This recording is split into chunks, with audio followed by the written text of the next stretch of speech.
Hello friends, कैसे हैं आप सब। I hope you all are very well. CUET point पे आप सभी का स्वागत है।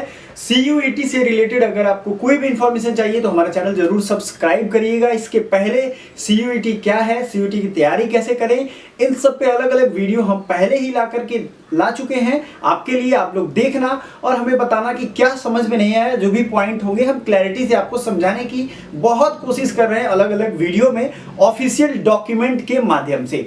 प्यारे दोस्तों, एक चीज याद रखिएगा, जो अपने लक्ष्य में खो गया वही सफल हो गया। मतलब आपको अपने टारगेट के लिए डेडिकेशन ऐसा होना चाहिए कि खो जाना है उसमें, और वही सफल भी होता है।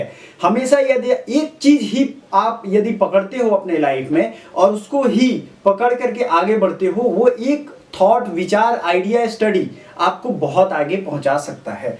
ठीक है, तो चलिए समझते हैं कि क्या है बीए आर्ट्स प्रोग्राम। सीयूईटी में बीए आर्ट्स कैसे होता है, उसकी सिलेबस देखेंगे, लास्ट में कट ऑफ भी देखेंगे। वीडियो के एंड में मैं कट ऑफ आपको ऑफिशियली दिखाऊंगा, उसकी फोटोज मैं रखूंगा ऑफिशियली, जो डीन ऑफ किसी सेंट्रल यूनिवर्सिटी के होंगे उनके ऑफिशियल एविडेंस पे मैं बात करता हूं, मैं बार बार कहता हूं। तो चलिए स्टार्ट करते हैं ये बेसिक इंफॉर्मेशन से। सीयूईटी का जो ये एग्जाम होगा वो एनटीए कंडक्ट करवाती है। ठीक है, कौन सा कंडक्ट करवाती है? NTA, national testing agency. पहले क्या था, अलग बीएचयू अपना एग्जाम लेती थी, जेएनयू अलग एग्जाम लेता था, डीयू अलग एग्जाम लेता था। सब के अपने अपने सिलेबस थे। जनरल एक फिर भी सिलेबस हुआ करता था, जीके, जीएस, लैंग्वेज और मैथ, रीजनिंग थोड़ी बहुत पढ़ लो तो सब लोग पूछते थे। पहले का ये पैटर्न था 2 साल पहले का। लेकिन रिसेंट में नई एजुकेशन पॉलिसी आई और ये सब चीजें बदल गई। ठीक है, तो सीयूईटी यानी सेंट्रल यूनिवर्सिटी एंट्रेंस टेस्ट एक तैयार किया गया है। वो एक मेन फ्रेम स्ट्रक्चर है, मतलब वो मेन एक स्ट्रक्चर है। उसी में से आपको अपने यूनिवर्सिटी को, सभी को ऑटोनॉमी है कि वो चूज कर सकते हैं। ठीक है, अब सीयूईटी बीए प्रोग्राम को समझने के लिए आपको कुछ चीजों को बहुत बारीकी से समझना पड़ेगा। उस पे अलग अलग फोकस रख के अगर आप समझोगे ना तो क्लियरली समझ पाओगे। सीयूईटी के तहत हर यूनिवर्सिटी को थोड़ी बहुत ऑटोनॉमी दी गई है। ऑटोनॉमी का मतलब होता है उनको थोड़ा अपना राइट दिया गया है, मतलब वो अंदर से सिलेबस में कुछ फेरबदल कर सकते हैं। चाहे तो वो कुछ छोड़ सकते हैं, कुछ ले सकते हैं। पहली चीज ये समझ लो। अब जो पहले था और आज भी है उसको ध्यान में रख लो कि ये आज भी है और आगे भी रहेगा। जैसे लैंग्वेज पहले भी पूछा जाता था, तो लैंग्वेज सेक्शन 1 सेक्शन 1 में लैंग्वेज रहेगा। ठीक है, और दूसरा सेक्शन जो है, आप यहां ध्यान देना, दूसरा सेक्शन आपका डोमेन, ये नया है, ये सीयूईटी में इंट्रोड्यूस किया गया है। और तीसरा सेक्शन है आपका क्या? General test. मैंने अभी बात की थी कि हर यूनिवर्सिटी को थोड़े राइट रहते हैं कि वो इन तीनों में से चूज कर सकते हैं। मैक्सिमम यूनिवर्सिटी ये दोनों यानी फर्स्ट लैंग्वेज और थर्ड जनरल टेस्ट, ये दोनों रहने दे रहे हैं। लेकिन ये डोमेन, कोई यूनिवर्सिटी है जो कह रही है हमको ये डोमेन चाहिए। अगर आपको पॉलिटिकल में एडमिशन लेना है तो पॉलिटिकल रहने दो, हिस्ट्री में लेना है तो हिस्ट्री का डोमेन देना पड़ेगा। कोई यूनिवर्सिटी कहती है नहीं हम डोमेन लेंगे ही नहीं। जैसे मैं बीएचयू का एग्जांपल आपको दूंगा। बीएचयू में जो पिछले साल एडमिशन हुआ है वो सिर्फ लैंग्वेज और जनरल टेस्ट को मिला के मार्क्स में और उसके बेस पे कट ऑफ डिसाइड हुआ है। आखिरी में हम आपको कट ऑफ की वीडियो दिखाएंगे, तो उसके बेस पे एडमिशन हुआ। लेकिन डीयू में ऐसा नहीं था। डीयू का जो प्रोस्पेक्टस आया था उसमें अलग से लिखा गया है, मतलब सबसे पहला प्रोस्पेक्टस आएगा सीयूईटी का, एनटीए का, सीयूईटी यूजी का, उसके बाद डीयू का आएगा, बीएचयू का आएगा। आपको ये ध्यान रखना है कि बीएचयू क्या डिमांड कर रहा है अपने कोर्सेज के रिगार्डिंग। सपोज दैट बीएचयू ने यही दो यानी आपका जनरल टेस्ट और लैंग्वेज को ही स्टैंडर्ड माना है। ठीक है, तो आपको यही दोनों पे एग्जाम होगा। भले ही आप 5 डोमेन दे दो, आपको वो कोई मतलब नहीं। अब इन दोनों में फेल हो जाओगे तो यहां गए। ठीक है, तो आपको वो ध्यान देना है। अगर आप बीएचयू डीयू दोनों भर रहे हो तो आपको ये ध्यान रखना है ये दोनों का तैयारी तो दोनों में करना है, इसमें भी और उसमें भी, दोनों यूनिवर्सिटी में, विश्वविद्यालय में। लेकिन जो डोमेन है वो आपके कहां काम आएगा? वो सिर्फ डीयू में काम आएगा। सेम पैटर्न इलाहाबाद में है। मैं बहुत इजी वे में समझाने की कोशिश कर रहा हूं, ऑफिशियल डॉक्यूमेंट भी आपको दिखा रहा हूं मैं। इसमें क्लियरली कहा गया है कि सभी यूनिवर्सिटी अपने हिसाब से थोड़ी बहुत चेंजेस कर सकते हैं, तो आपको ये समझना पड़ेगा। तो मोटा मोटी क्या होगा, सीधे साधारण भाषा में समझे, लैंग्वेज पढ़ना है जिसकी वीडियो हम लेकर के आएंगे। आपको जनरल टेस्ट पढ़ना है, जनरल टेस्ट का सिलेबस क्या होगा वो भी हम आपको बताएंगे। और डोमेन जिसमें आप एडमिशन लेना चाहते हो वो भी आपको पढ़ना पड़ सकता है। ठीक है। अब बहुत बच्चे इसमें कंफ्यूज रहते हैं बीए आर्ट्स और सोशल साइंस में क्या अंतर है ना। तो बीए आर्ट्स और सोशल साइंस में क्या अंतर है, डिफरेंस क्या है, इस पे वीडियो हमने पहले भी बना दिया है। आप कहोगे तो हम जो बच्चा पहले कमेंट करेगा उसको हम ऐड कर देंगे, उस कमेंट में लिंक दे देंगे, आप सब कोई देख सकते हो, डिस्क्रिप्शन में भी दे देंगे। तो बीए आर्ट्स और सोशल साइंस में कोई बेसिक अंतर नहीं है। हर यूनिवर्सिटी को थोड़ी बहुत पावर होती है, वो सब्जेक्ट के स्ट्रक्चर में चेंज कर सकती है। जैसे डीयू में इकोनॉमिक्स का, आप दिल्ली स्कूल ऑफ इकोनॉमिक्स आप जानते हो, उसी तरीके से इकोनॉमिक्स बीएचयू में सोशल साइंस में भी आता है, इकोनॉमिक्स साइंसेज भी होती है, साइंस फैकल्टी में भी आता है, और आर्ट्स में भी उसको माइनर सब्जेक्ट में लेते हैं। बट मुद्दा ये रहता है कि आपकी फाइनल डिग्री किस इंस्टीट्यूट से रिलीज होती है। ज्योग्राफी की बात करें तो ज्योग्राफी साइंस में भी है, साइंस से भी डिग्री इशू होती है, जो बच्चे ज्योग्राफी वहाँ एडमिशन लेके चूज करते हैं। तो क्या हो जाता है, सब्जेक्ट अब यूनिवर्सल हो गया है। कुछ सब्जेक्ट हैं जो आर्ट्स में है, जैसे लैंग्वेज के सारे सब्जेक्ट, अरबिक, संस्कृत, उर्दू, ये जितने भी लैंग्वेज है ये सब के सब आपके सोशल साइंस में है ना।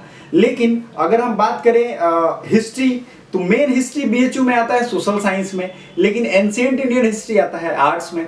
तो ये कब पता चलेगा आपको, जब आप जाओगे यूनिवर्सिटी में, ठीक है। अभी से लोड लेने की जरूरत नहीं, मैं सिंपल बता रहा हूँ। बीए आर्ट्स और ऑनर्स और बीए ऑनर्स, इन सब में कंफ्यूज मत हो, सिंपल समझो। आपको बीए में एडमिशन लेना है, नाम अलग अलग है, थोड़े बहुत सब्जेक्ट अलग अलग हैं, ठीक है। जब इतना आप कर लोगे तो आपको थोड़ा आसान हो जाएगा। अब आपको तैयारी करनी है, जब चले जाओगे ना यार सब कुछ समझ में आ जाएगा, उतना ज्यादा हार्ड नहीं है, हम भी आपको गाइड कर देंगे। और आप मेरे बारे में जानते हो, मैंने बीएचयू से बीए और मास्टर्स दोनों कंप्लीट किया है, और काफी बढ़िया बेहतरीन गाइडेंस चल रहा है लगातार कई वर्षों से, ठीक है। तो आपको इतनी अगर समझ हो गई तो अब आपको तैयारी की बात करेंगे। सिलेबस क्या रहने वाला है, लैंग्वेज का क्या सिलेबस रहेगा, लैंग्वेज टेस्ट का। पहली चीज है, लैंग्वेज में 13 दिया है एनटीए ने, 13 लैंग्वेज का उन्होंने ऑप्शन दिया है। अब लैंग्वेज बीएचयू ने डिमांड किया था हिंदी और इंग्लिश, जनरली बच्चे यही तैयारी करते हैं, हिंदी या इंग्लिश आप एक चूज करोगे, उसमें से 40 क्वेश्चन करने हैं आपको 50 में से, 45 मिनट टाइम रहता है, ठीक है। अब आप ये बताओ कि लैंग्वेज एक ऐसा सेक्शन है जिसमें बस ये चेक किया जाएगा आपका कि आप क्या वो लैंग्वेज में कंफर्टेबल हो, उस लैंग्वेज के बारे में जानते हो, उसके वर्ड्स जानते हो, आपको समझ है कि नहीं है। लाइक कंप्रीहेंशन पूछा जाएगा इंग्लिश में, हिंदी में गद्यांश पूछ सकते हैं, वन वर्ड सब्स्टिट्यूशन यानी अनेक शब्दों के लिए एक शब्द, ये दोनों में लागू होते हैं, ठीक है। इडियम एंड फ्रेजेस, मुहावरे, कहावतें, कौन से पुस्तक के कौन राइटर है इंग्लिश में, हिंदी में, यही सब सिलेबस रहा है। अलग से हम बताएंगे, तो आपको उसमें बहुत बेहतरीन तरीके से बताएंगे। अगला वीडियो हमारा कुछ आएगा सीरीज का, उसमें ये आ जाएगा। दूसरा है डोमेन पे भी बाद में बात करेंगे, हम बात करेंगे जनरल टेस्ट में। जनरल टेस्ट में याद रखना आप, पहली चीज उसमें जनरल नॉलेज आपकी चाहिए, जनरल अवेयरनेस यानी करंट अफेयर से रिलेटेड चीजें चाहिए। जनरल नॉलेज पूरा लगभग जीके जीएस, एक मैं बात करूं तो एक सरसरी निगाह से जीके जीएस आपको याद होनी चाहिए। बुक लिस्ट भी हम आपको लास्ट में हिंट देंगे, आप कौन सी किताब से पढ़ सकते हो। दूसरी चीज है, आपको ध्यान रखना है मैथ्स और रीजनिंग के कुछ चैप्टर्स पढ़ने हैं, सारी नहीं पढ़नी है। अगर आप हमारे पेड कोर्स ज्वाइन करोगे, सारी चीजों को हमने स्ट्रक्चर कर दिया है, आपकी लाइव क्लासेज होंगी, रिकॉर्डिंग होगी, सारी चीजों स्ट्रक्चर, जैसे मैथ रीजनिंग हमारी क्लासेज होंगी, अभी स्टार्ट नहीं हुई है। जीके जीएस की जो क्लासेज हैं वो स्ट्रक्चर्ड वे में एक के बाद एक पढ़ा रहे हैं, एक के बाद एक चैप्टर पढ़ा रहे हैं, आप उसमें बात कर सकते हो अनम्यूट करके, काफी सारे बेनिफिट्स है। टेस्ट आपका चलता रहेगा, लाइव टेस्ट और वीकली टेस्ट सब कुछ, तो ये सारे बेनिफिट्स उसमें मिलेंगे आपको, ठीक है। तो जीके जीएस हो गया, जनरल अवेयरनेस हो गया, मैथ्स रीडिंग हो गया, लैंग्वेज आपने पहले ही दे दिया है। कंप्यूटर की क्वेश्चन 4-5 आपसे पूछे जाएंगे, ये आपके सिलेबस में ऑफिशियल आपको दिख भी रहा होगा, ऑफिशियल सिलेबस मैंने यहाँ रख दिया है, ठीक है। इसके अलावे हिस्ट्री, पॉलिटी, ज्योग्राफी, ये सब जीएस के पार्ट हैं, अलग से आपको बताने की जरूरत नहीं है। ये सब का प्लेलिस्ट भी है, आगे भी और क्लासेज आएंगी, तो चैनल को सब्सक्राइब कर लोगे तभी बेल आइकन पे आपको नोटिफिकेशन मिलेगा। आपने सिलेबस जान लिया, स्लॉट जान लिया, 2-3 स्लॉट में एग्जाम होगा, डोमेन जितना ज्यादा होगा उतना ज्यादा आपको एग्जाम देना होगा, उतना ज्यादा आपको फी पे करना होगा एनटीए को। तो यूनिवर्सिटी वाइजली सिलेक्ट करिए, आप एक होशियार व्यक्ति की तरह यूनिवर्सिटी सिलेक्ट करो, तब आपको डोमेन का लोड कम रहेगा, पढ़ाई आप ज्यादा कर पाओगे। मुद्दा ये नहीं है कि आप 10 यूनिवर्सिटी सेलेक्ट कर लो और आप 10 डोमेन देने लगो और एडमिशन किसी में नहीं हुआ। ऐसी कम चीजें पढ़ो, 2-3 यूनिवर्सिटी सेलेक्ट करो, उसमें से किसी ना किसी में हुआ है बच्चों का, हमारे यहाँ से जो बच्चे पढ़ रहे थे उनका भी, जो जितनी आसानी से पढ़ने की ट्राई किए ना उनका हो गया। सिंपल बात आपको यही समझना है।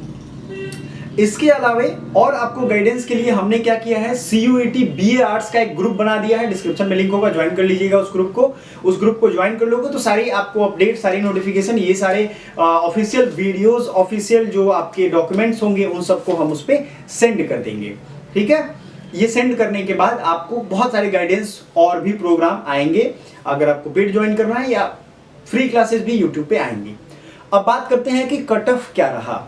प्यारे दोस्तों, कट ऑफ का first round, second round, third round, fourth round, ये सारा राउंड का यहाँ मैं इमेज लगा रहा हूं, आप देख लो क्या कट ऑफ था BA आर्ट्स का। ये यूनिवर्सिटी ऑफ मतलब बनारस हिंदू यूनिवर्सिटी का है।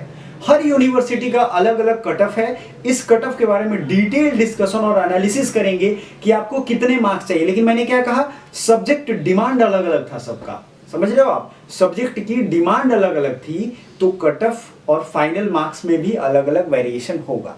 ये BHU का है, आपको दिख रहा होगा, आई थिंक आपको एक काम का है, स्क्रीनशॉट ले सकते हो, और बाकी सारी इंफॉर्मेशन अगले वीडियो में। Thank you so much.